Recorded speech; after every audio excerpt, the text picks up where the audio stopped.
ဟိုအေးလေးနဲ့ကော်ဖီလေးတောက်ပြီးတော့ပုံဆွဲပါမယ်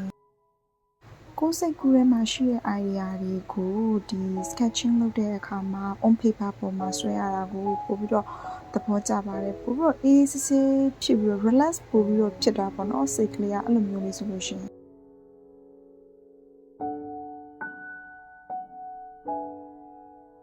Office မှာပုံဆွဲရင်သုံးတဲ့ tablet လေးက Huron H950P လေးပါ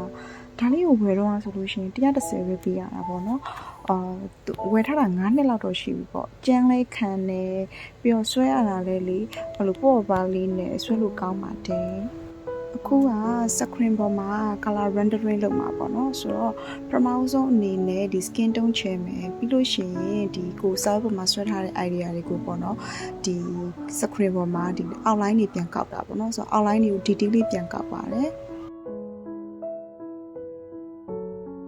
ပထမဆုံးအနေနဲ့စကတ်ကလေးကို color တွေဖြည့်ပါမယ်ပြီးရင် sequence တွေဖြည့်မယ် sequence တွေဖြည့်ပြီးတဲ့အခါမှာအောက်မှာဒီ shadow တွေ highlight တွေကိုဒီပို့ပြီးတော့ contrast ဖြစ်သွားအောင်လို့ဖြည့်ပေးရပါမယ်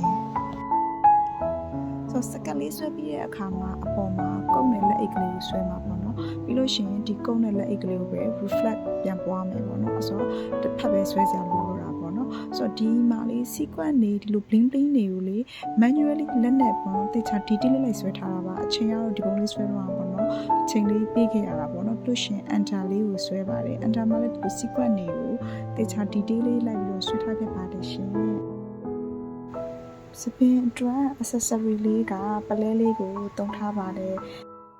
ဒီဝတ်ဆောင်လေးကိုဆွဲတော့ကဒီ idea လေးကကြတော့ပေါ့နော်ဒီရောမခစ်တုံးက princess လေးတွေဝတ်တဲ့ဝတ်ဆောင်မျိုးကိုပေါ့နော် inspire ယူပြီးဆွဲထားတာပဲဖြစ်ပါတယ်။ဆုံးလေးကြည့်ပြီးတော့ကျေးဇူးတင်ပါတယ်